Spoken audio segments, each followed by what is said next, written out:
Hi செல்லக்குட்டீஸ், எல்லாரும் எப்படி இருக்கீங்க? இந்த ட்ராமாவுடைய ஃபைனல் பார்ட்கே நம்ம வந்துட்டோம். ஸோ நெக்ஸ்ட் போடுற ட்ராமா த ஈஸ்ட் பேலஸ் அப்படின்னு சொல்லிட்டு ஒரு சூப்பரான தரமான கொரியன் ட்ராமா தான். ஸோ அதையும் பார்த்து என்ஜாய் பண்ணுங்க. மறக்காம வீடியோ கிளிக் பண்ணிட்டு சேனலை சப்ஸ்கிரைப் பண்ணிக்கோங்க. இந்த எபிசோட் ஸ்டார்டிங்லேயே அண்ணனுடைய வந்துட்டு பார்த்தீங்கன்னா பிஸ்னஸ் பார்ட்னர் அண்ணன் கிட்ட பேசிட்டு இருக்காங்க. இந்த ஃபைனல் டீலிங் முடிச்சுட்டு நம்ம இந்த ஊரை விட்டே கிளம்பிடணும். ஸோ அதனால வந்துட்டு ரொம்ப டீலிங்கை சூப்பராக நம்ம முடிச்சிடணும் அப்படின்னு சொல்லிட்டு அண்ணனும் அவனோட பிஸ்னஸ் பார்ட்னரும் பேசிட்டு இருக்க. ஸோ அண்ணனும் வந்துட்டு என்ன பண்ணுறான், கண்டிப்பா அப்படின்னு சொல்லிட்டு ஸோ அவன் சிஓ வச்சிருக்கான் இல்லையா ஒருத்தவன், அவன் கிட்ட போயிட்டு என்ன நான் சொன்னதெல்லாம் வந்துட்டு ஓகே தானே, எல்லாத்தையும் ரெடி பண்ணிட்டீங்களேன்னு சொல்லிட்டு இருக்கான். ஏதோ பெருசாக பண்ண போகிறான் போல இருக்கு. இன்னொரு பக்கம் நம்ம ஹீரோவும் ஹீரோயினும் கண்டிப்பாக வந்துட்டு அண்ணன்காரனை இந்த தடவை நம்ம மாட்டி விட்டுறோம், நீ கவலைப்படாத, உன்னோட ஃபைனல் வந்துட்டு ரிப்போர்ட்டை ரெடி பண்ணுன்னு ஹீரோ ஹீரோயின் கிட்ட சொல்லிட்டு இருக்க. ஹீரோயினும் ஓகேன்னு சொல்லிடுறாங்க. இப்போ ஹீரோ ஹீரோயின் எங்கே போயிருக்காங்கன்னா ஒரு பார்ட்டிக்கு. அண்ணன் தான் ஒரு பார்ட்டி கொடுத்துருக்காரு கம்பெனியோட டெவலப்மெண்ட்டுக்காக. வந்து பார்த்தீங்கன்னா ஒரு சில பேருக்கு அவார்டு கொடுக்குறேன்னு சொல்லிட்டு ஹீரோவெல்லாம் கூப்பிட்டு வச்சு அவார்டு கொடுத்துட்டு இருக்கான். ப்ளஸ் அவனோட ஷேர்ஸ் எல்லாம் கொஞ்சம் நம்ம ஹீரோ கொடுத்துட்டு இருக்கான். ஏன்னா அப்பதான் வந்து பார்த்தீங்கன்னா ஹீரோ வெளியே எதுவும் வாயை திறக்க மாட்டான்னு சொல்லிட்டு இப்போ அந்த இடத்துல நம்ம ஹீரோயினையும் பார்த்துட்டு நீயுமே வந்துட்டு ஹீரோ அவார்டு வாங்கினதுக்கு ஒரு முக்கிய காரணம் தான் சொல்ல ஹீரோயினும் ஹீரோவும் ஒருத்தருக்கு ஒருத்தர் தெரியாத மாதிரியே நடிச்சுக்கிறாங்க.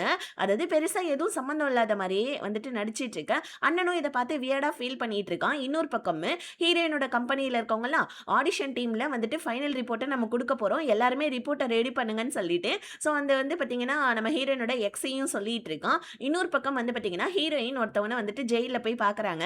இவன் தான் வந்து பார்த்தீங்கன்னா அந்த அண்ணனோடையும் தம்பியோடையும் கூட இருந்து எல்லா வேலையும் பண்ணிட்டு இருந்தவன் இப்போ ஜெயிலில் இருக்கான். ஹீரோயின் போயிட்டு இவன்கிட்ட எத்தனை நாள் தான் ஜெயிலில் இருப்ப, உன்னோட குடும்பத்தை பிரிஞ்சு ஒழுங்கா அந்த தம்பிக்காரன் எங்கே இருக்கான்றது சொல்லிட்டேன்னா பரவாயில்ல, உன்னை வெளியே விட்டுருவாங்கல்லன்னு சொல்லிட்டு ஹீரோயின் இவன் மண்டையை கொஞ்சம் வாஷ் பண்ணி அவன்கிட்ட கேட்க அவன் என்ன சொல்றான், அவன் எங்க இருக்கான்னு எனக்கு என்ன தெரியும், அவன் மேபி அவனோட சொந்த ஊருக்கு போயிருக்கலாம் இல்லை வேற எங்கேயாவது போயிருக்கலாம்னு சொல்ல ஹீரோயினுக்கு ஒரு டவுட் வருது. ஒருவேளை உண்மையாவே அந்த தம்பிக்காரன் அவனோட சொந்த ஊருக்கு போயிருந்தா அப்படின்னு சொல்லிட்டு டவுட் வந்து நம்ம ஹீரோயின் அந்த போலீஸ் கிட்ட கூட சொல்லாம போலீஸ் கிட்ட வந்துட்டு எனக்கு ஒரு சில விஷயம் தெரிஞ்சிருக்கு, அதை நான் கன்ஃபார்ம் பண்ணிட்டு வரேன்னு சொல்லிட்டு அங்கிருந்து கிளம்பிட்டாங்க.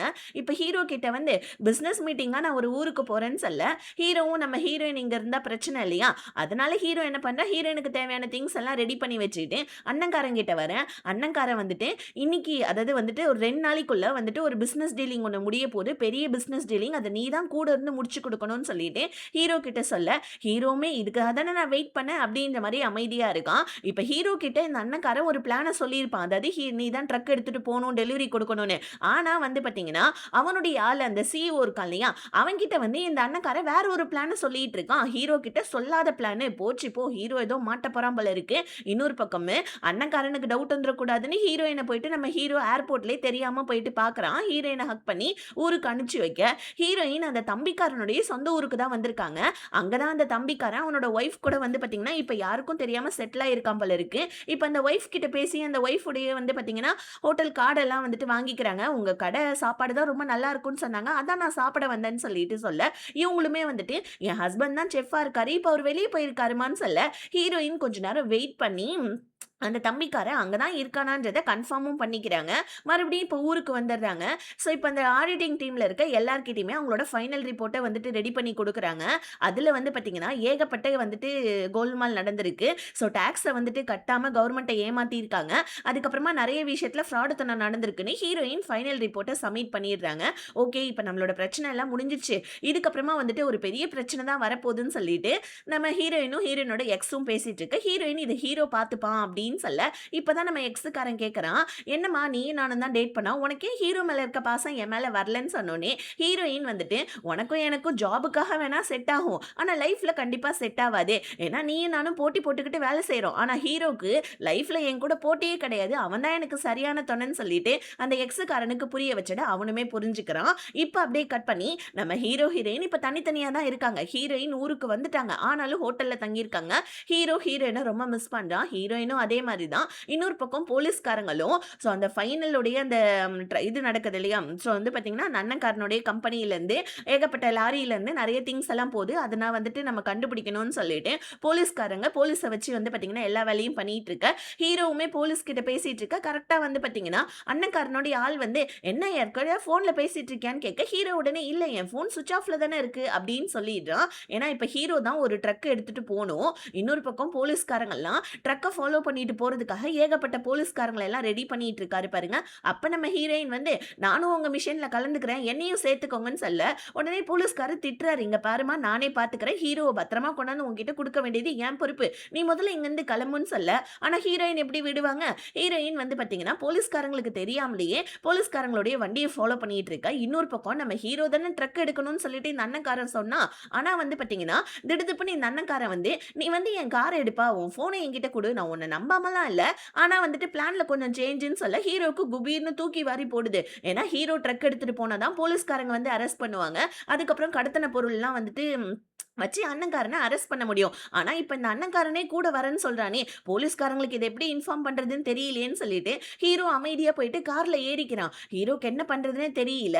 இப்ப அகைன் ஒரு ஃபிளாஷ்பேக் இந்த அண்ணன்காரன் யோசிச்சு பார்க்குறான். ஆக்சுவலி இந்த அண்ணன்காரனும், இந்த தம்பிக்காரனும் சேர்ந்து தான் வந்துட்டு பார்த்தீங்கன்னா, ஊர்ல அந்த சின்ன ஹோட்டல் வச்சிருப்பாங்க. இருக்கிற காசு பத்தாம, ஸோ இவங்க தான் வந்துட்டு கடத்தல் வேலையெல்லாம் பண்ணி பெரிய பிசினஸ் மேன் ஆகணும்னு நெனச்சிருக்காங்க. ஆனா, இந்த அண்ணன்காரன் தன்னோட தம்பியவே ஏமாத்திட்டு தான், இவ்ளோ பெரிய பிசினஸ் சாம்ராஜ்யத்தையே உருவாக்கி வச்சிருக்கான் போல இருக்கு. இது எல்லாத்தையுமே இந்த அண்ணன்காரன் யோசிச்சுட்டே இருக்கிறான் பாருங்க. இன்னொரு பக்கம் போலீஸ்காரங்கலாம் ஸோ வந்து பார்த்தீங்கன்னா, அந்த அண்ணன்காரனோட கம்பெனியிலேருந்து கிளம்புன ட்ரக் எல்லாத்தையுமே வந்துட்டு இப்ப வந்துட்டு நோட்டமிட்டுட்டு இருக்காங்க. அப்ப வந்து பார்த்தீங்கன்னா, நம்ம ஹீரோவ எந்த ட்ரக்லயுமே காணோம். போலீஸ்காருக்கு டவுட் வருது. என்னடா இது ஹீரோவ காணோம்னு சொல்லிட்டு.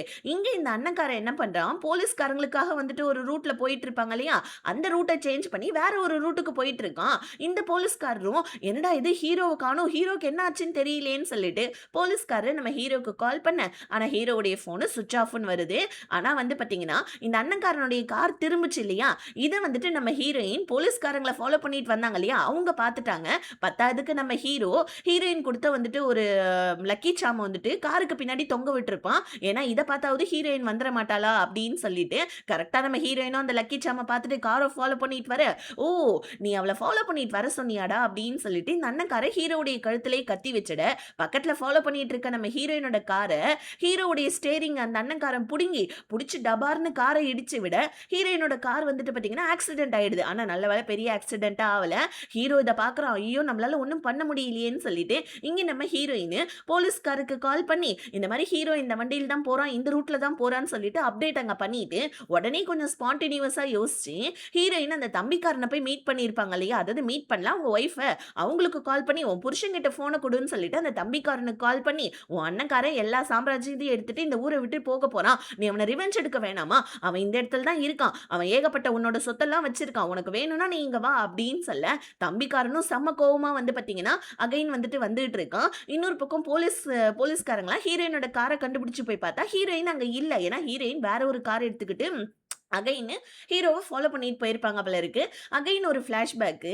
ஸோ இந்த போலீஸ்காரோட ஒய்ஃப் ஒர்க் பண்ண அந்த ஆஃபீஸ எரிச்சு விட்டுட்டு, இந்த தம்பிக்காரன் என்ன பண்ணியிருக்கான், ஹீரோ கிட்ட வந்து இந்த விஷயத்த மட்டும் நீ வெளிய சொன்னேன்னா, உன்ன குடும்பத்தோட அழிச்சிருப்பேன்னு சொன்னதுனால தான், ஹீரோயினோட உயிருக்கு ஏதாவது ப்ராப்ளம் வந்துற போதுன்னு சொல்லிட்டு, உன்ன லவ் பண்ணலன்னு சொல்லிட்டு படிக்கிறதுக்காக வந்துட்டு பார்த்தீங்கன்னா, ஊருக்கு அனுப்பிச்சிருப்பான் போல இருக்கு. அதுக்கப்புறமும் இந்த தம்பிக்காரனுக்கு ஹீரோ மேல டவுட் வந்ததுனால, ஹீரோவ கடத்தி ஹியூமன் டிராஃபிக்லாம் பண்ற ஒரு இடத்துக்கு இந்த தம்பிக்காரன் வித்துக்கிட்டு இருந்திருப்பான். அந்த இடத்துல தான் ஒருத்தருக்கு ஒருத்தர் அடிச்சுட்டு மாஞ்சிருப்பாங்க. இதெல்லாம் தான் நம்ம ஹீரோ வந்து பார்த்தீங்கன்னா, மனசுல ரொம்ப பாதிக்கப்பட்டு கவுன்சிலிங் கூட எடுத்துட்டு இருந்திருப்பான். இப்ப இதெல்லாம் அப்படியே ஃபிளாஷ்பேக்கா வந்துட்டு போவ, ஸோ இப்ப கரண்ட்ல இந்த அண்ணன்காரன் என்ன பண்றான், ஹீரோவ வந்துட்டு பார்த்தீங்கன்னா, அடிச்சு ஒரு இடத்துக்கு ஒரு பெரிய ஃபேக்டரி மாரி இருக்கு. அந்த இடத்துக்கு கூட்டு வந்து, "ஓ! நீ என்னோட பெரிய சாம்ராஜ்யத்தையே அழிக்கலான்னு பார்க்குறியா? என் தம்பிகிட்ட இருந்து இந்த சாம்ராஜ்யத்த புடுங்கி நான் ஒரு தனி ஆளா வளர்த்துக்கிட்டு இருக்கேன். நீ அந்த பொண்ணு கூட வந்து இந்த சாம்ராஜ்யத்தையே போலீஸ்காரங்கள்ட்ட புடிச்சு குடுத்துருவியா என்னன்னு?" கேட்டுக்கிட்டு ஹீரோவ செம்ம அடி அடிச்சிட்டு இருக்க. நல்ல வேளை ஃபாலோ பண்ணிட்டு வந்த நம்ம ஹீரோயின் வந்து அண்ணன்காரன அடிக்கலான்னு பார்க்க, ஆனா என்னதான் இருந்தாலும் ஹீரோயினால வந்துட்டு ஈடுகட்ட முடியல. அங்க ஹீரோவுமே செம்ம அடி வாங்கிட்டு இருக்கான். பிளஸ் கையில வேற கட்டு போட்டிருக்கனால, இந்த அண்ணன்காரன் என்ன பண்றான், ஹீரோயின ஒரு இடத்துக்கு கூட்டிட்டு வந்து, அதாவது மேல பெரிய வந்துட்டு ஒரு உயரமான இடத்துக்கு கூட்டு வந்து கயிறுல கட்டி ஹீரோயின தொங்க விட்டுறான். ஹீரோவும் தன்னோட உயிரே போனாலும் பரவாயில்லன்னு சொல்லிட்டு ஃபாலோ பண்ணிட்டு வந்து அந்த கயிறெல்லாம் இழுத்து ஹீரோயின கீழ விழாத அளவுக்கு புடிச்சிட்டு இருக்கான். ஆனா இந்த நேரத்துல தான் ஒரு ட்விஸ்ட். அந்த தம்பிக்காரன் இருக்கான் இல்லையா, அவன் அந்த இடத்துக்கு வந்துடுறான். "ஏன்டா நீ சொன்னதுனால தானே அந்த போலீஸ்காரோட ஒய்ஃப வந்துட்டு கொன்னு, அதுக்கப்புறம் அந்த டாக்ஸ் ரிப்போர்ட்லாம் எடுத்து ஹீரோவ வந்துட்டு இந்த ஹியூமன் டிராஃபிக்ல எல்லாம் மாட்டி விட்ட. ஆனா என்னுடைய சொத்தையும் சேர்த்து நீ பாண்டுகிட்டு இருக்க. உனக்கு இதெல்லாம் சரியா இருக்கான்னு?" சொல்லிட்டு அண்ணனும் தம்பி அடிச்சிட்டு இருக்கானுங்க பாருங்க. இந்த நேரத்துல நம்ம ஹீரோயின காப்பாத்திக்கிட்டு கட்டி புடிச்சிட்டு படுத்துடுறான். கரெக்ட்டா போலீஸ்காரங்களும் இந்த இடத்துக்கு வந்துடுறாங்க. ஏன்னா நம்ம ஹீரோயின் தான் ஸ்பான்டேனியஸா எல்லாத்தையும் யோசிச்சு பின்னாடி பேக் டு பேக் பண்ணாங்க இல்லையா? ஸோ இப்ப மொத்த டீமுமே வந்து அண்ணன்காரன், தம்பிக்காரன் 2 பேரையுமே அரெஸ்ட் பண்ணிடுறாங்க. அதுக்கப்புறமா நம்ம ஹீரோக்கு செம்ம அடிபட்டிருக்குது. ஸோ வந்துட்டு பார்த்தீங்கன்னா, ஹாஸ்பிட்டலுக்கு கால் பண்ணி, ஸோ ஸ்ட்ரெக்சர்லாம் வர வச்சு நம்ம ஹீரோயினையும், ஹீரோவையும் ஹாஸ்பிட்டல்லயும் சேர்த்துடுறாங்க. இப்படியே ஒரு 1 வீக் கழிச்சு காமிக்கிறாங்க. 2 பேருமே அதாவது நம்ம ஹீரோயின், ஹீரோ எல்லா பிரச்சனையும் முடிஞ்சு ஹீரோவுடைய வீட்ல இருக்காங்க. ஹீரோயின் இப்ப ஃபைனலா நம்ம வந்துட்டு நம்மளோட ப்ராப்ளம் எல்லாத்தையுமே முடிக்க போறோம். வா நம்ம கை கோர்த்துட்டு ரொம்ப சந்தோஷமா போலாம் அப்படின்னு சொல்லிட்டு ஹீரோயின் ஹீரோவுடைய கைய பிடிச்சுக்கிட்டு எங்க போறாங்கன்னா, கோர்ட்டுக்கு தான். பிகாஸ் ஏன்னா இந்த கவர்மெண்ட்ட ஏமாத்தி டாக்ஸ் கட்டாம, அதுக்கப்புறமா வந்து பார்த்தீங்கன்னா, ஹியூமன் டிராஃபிக் பண்ணது, அதுக்கப்புறமா வந்து பார்த்தீங்கன்னா, நம்ம ஹீரோ, ஹீரோயின வந்துட்டு பாதிக்க வச்சது, அதுக்கப்புறமா வந்து பார்த்தீங்கன்னா, அந்த கள்ள சந்தையில மார்க்கெட்டிங்ல பொருள்லாம் வித்ததுன்னு சொல்லிட்டு, இப்படி ஏகப்பட்ட கேஸ் எல்லாத்தையுமே இந்த அண்ணன்கார மேலயும், தம்பிக்கார மேலயும் போட, இப்ப கோர்ட் அவங்க 2 பேருக்குமே ஆயுள் தண்டனை குடுத்துடுறாங்க. கூட இருந்த அந்த சிஇஓ, அதுக்கப்புறம் அந்த டிரைவர்ஸ், ஸோ இவங்க எல்லாருக்குமே 15 வருஷம் தண்டனை, 13 வருஷம் வந்துட்டு சிறை தண்டனைன்னு சொல்லிட்டு ஒவ்வொருத்தவங்களுக்கும் ஒவ்வொரு தண்டனையும் குடுத்துட்டாங்க. ஃபைனலா நம்ம ஹீரோ, ஹீரோயின் எல்லா பிரச்சனையிலிருந்தும் வெளிய வந்துட்டாங்க. ஸோ இப்ப நம்ம ஹீரோவுக்கு செம்ம ஹாப்பி ஆவுது. அத விட ஹாப்பி நம்ம போலீஸ்காரருக்கு தான். ஏன்னா அவரோட மனைவி இறந்ததுக்கான நியாயத்த அவர் வந்துட்டு வாங்கி குடுத்துட்டாரு இல்லையா? ஸோ இப்படியே ஒரு 2, 3 நாள் கழிச்சு வீட்ல ஒரு சின்னதா பார்ட்டி வச்சிருக்காங்க போல இருக்கு. ஹீரோயின் போலீஸ்காரருக்கு கால் பண்ணி வாங்க வந்து பார்ட்டில அட்டெண்ட் பண்ணிக்கோங்கன்னு சொல்ல, ஆனா போலீஸ்காரர் இல்லம்மா என்னோட மனைவியோடைய கல்லறைக்கு நான் போறேன் அப்படின்னு சொல்லிட்டு இந்த போலீஸ்காரரு ஃபர்ஸ்ட் அவங்க மனைவி வந்துட்டு இந்த கல்யாண ட்ரெஸ்ஸ வாங்கலான்னு வந்திருப்பாங்க இல்லையா? அந்த இடத்துக்கு போயிட்டு அந்த கல்யாண ட்ரெஸ்ஸையும் கையில வாங்கிட்டு அவங்க மனைவிய பத்தி இவர் நினைச்சிட்டு இருக்க. இன்னொரு பக்கம் நம்ம ஹீரோ, ஹீரோயின் ஒரு முடிவு பண்ணியிருக்காங்க. இதுக்கப்புறமா இந்த ஊர்ல இருக்க வேணாம். இந்த ஊர விட்டு போயிடலாம் அப்படின்னு சொல்லிட்டு இருக்கிற வீட்டையும் வந்து பார்த்தீங்கன்னா, வித்துட்டு நம்ம ஹீரோயின் வந்துட்டு வொர்க் பண்ணாங்க இல்லையா? ஸோ அந்த இடத்துக்கு அந்த ஊருக்கே வந்துட்டு ஹீரோ, ஹீரோயின் 2 பேருமே வந்துட்டு மூட்டை முடிச்செல்லாம் கட்டிட்டு கிளம்புறாங்க போல இருக்கு. ஸோ எல்லாருக்குமே ஃபைனலா ஒரு குட் பை வந்துட்டு நம்ம ஹீரோ சொல்லிட்டு இருக்கான். இன்னொரு பக்கம் நம்ம போலீஸ்காரரு அவங்க மனைவியோடைய கல்லறைக்கு போயிட்டு அந்த கல்யாண ட்ரெஸ்ஸ வச்சுட்டு, "இப்பதாம்மா எனக்கு ரொம்ப நம்பிக்கை வந்துட்டு ரொம்ப நிம்மதியா இருக்கு. உன்னோட சாவுக்கு சூப்பரான ஒரு தண்டனைய நான் அவனுங்களுக்கு வாங்கி குடுத்துட்டேன். இதுக்கெல்லாம் அவ வந்துட்டு உதவுனது யார் தெரியுமா? ஹீரோவும், ஹீரோயின் தாம்மா. அவங்க 2 பேரையும் நான் மறக்கவே மாட்டேன்னு" சொல்லிட்டு அங்க போலீஸ்காரர் ரொம்ப நிம்மதியா அவரோட மனைவியோட கல்லறை கிட்ட பேசிட்டு இருக்கான். இன்னொரு பக்கம் நம்ம ஹீரோ, "இந்த மாரி போற இடத்துல வந்துட்டு நீ தான் வந்துட்டு ஆஃபீஸ்க்கு போய் வொர்க் பண்ணுவ. உனக்கு நான் வீட்ல இருந்து எல்லா வொர்க்கையும் பண்ணிட்டு இருக்கணும். என்ன நீ நல்லா பார்த்துப்பல்ல" அப்படின்னு சொல்ல, ஹீரோயின் சிரிச்சுக்கிட்டே நம்ம ஹீரோவ, "என்னடா இப்படி கேட்டுட்ட? என்னோட வாழ்க்கையில நான் கஷ்டப்பட்டப்ப, நான் ஒண்ணுமே இல்லாம உன்னோட வீட்டுக்கு வரப்ப, நீ தான் என்ன வந்துட்டு ஆதரவு குடுத்து பார்த்துக்கிட்ட. இப்ப நான் உன்ன பார்த்துக்க மாட்டேனா என்ன?" அப்படின்னு சொல்லிட்டு நம்ம ஹீரோயின் ஹீரோவ கூப்பிட்டுக்கிட்டு அவங்க ஒர்க் பண்ண அந்த ஆஃபீஸ் அந்த ஊருக்கே வந்துடுறாங்க. இப்ப 2 பேருமே ரொம்ப சந்தோஷமா அவங்களோட வாழ்க்கைய வாழ்ந்துட்டு இருக்க. கொஞ்ச நாள் இப்படியே போயிட்டு இருக்குது. நம்ம ஹீரோயினும், ஹீரோவும் எப்படா கல்யாணம் பண்ணிப்பாங்க? எப்ப ப்ரப்போஸ் பண்ணுவாங்க? அப்படின்னு பார்த்தா, ஆனா கல்யாணம் மட்டும் பண்ணா வந்துட்டு குடும்பமா ஆயிடுவோமா என்ன? சின்ன வயசுல இருந்தே நம்ம 2 பேரும் ஒரு குடும்பமா இருக்கோம். கண்டிப்பா வந்துட்டு நம்ம 2 பேரும் ஒண்ணா இருந்தாலே போதும்னு சொல்லிட்டு 2 பேருமே முடிவு பண்ணிட்டாங்களோ என்னவோ! ஸோ 2 பேருமே ப்ரப்போஸே பண்ணிக்கவே இல்ல. ஸோ இப்ப நம்ம ஹீரோவும், ஹீரோயினும் ஒரே வீட்ல ரொம்ப சந்தோஷமா இருக்காங்க. கொஞ்ச நாள் கழிச்சு நம்ம ஹீரோவும் என்ன பண்றான், ஸோ புது ஊர்லயே வந்துட்டு ஒரு கேமிங் சென்டர் ஆரம்பிக்கலான்னு சொல்லிட்டு, அவனோட ஃப்ரெண்ட்ஸ் எல்லாத்தையுமே ஊர்லேருந்து கூப்பிட்டு, ஸோ அவனுமே வந்துட்டு கேமிங் சென்டருக்கான ஒர்க் எல்லாம் பண்ணிட்டு இருக்கான். இப்பதான் நம்ம ஹீரோ, ஹீரோயின் ஃபைனலா எல்லா பிரச்சனையும் முடிஞ்சு உட்கார்ந்து பேசுறாங்க நிம்மதியா. இந்த மாரி வந்துட்டு என்னோட வாழ்க்கையில நான் நெறைய பிரச்சனைய அனுபவிச்சிருக்கேன். எல்லாத்துக்கும் நீ என் கூட நின்ன. இப்ப வந்துட்டு இந்த புது ஊருக்கு வந்து நீயும் நானும் ஒரு புது வாழ்க்கையவே தொடங்கலாம். ஏகப்பட்ட பிரச்சனைக்கு அப்புறமா நீயும் நானும் ஒண்ணா சேர்ந்திருக்கோம். நீயும் நானும் ஃபைனலா ஒரு குடும்பமா மாறி இருக்கோம். எனக்கு இது எவ்ளோ நிம்மதியா, எவ்ளோ சந்தோஷமா இருக்கு தெரியுமான்னு சொல்லிட்டு ஹீரோயின் ஹீரோ கிட்ட சொல்ல, ஹீரோவுமே அதத்தான் நானும் உன்கிட்ட சொல்ல வந்தேன்னு சொல்ல, 2 பேருமே ஹாப்பியா வந்துட்டு அவங்களுடைய வீட்டு மொட்டை மாடியில உட்காந்துக்கிட்டு, அன்னைக்கான நியூ இயர்க்கான செலிப்ரேஷன்லாம் பார்த்துக்கிட்டே தன்னோட வாழ்க்கைய ஆரம்பிக்கலாம் அப்படின்ற மாரி வந்துட்டு காமிச்சு, இந்த ஜாமா இதோட ஹாப்பி எண்டிங்கா முடிக்கிறாங்க.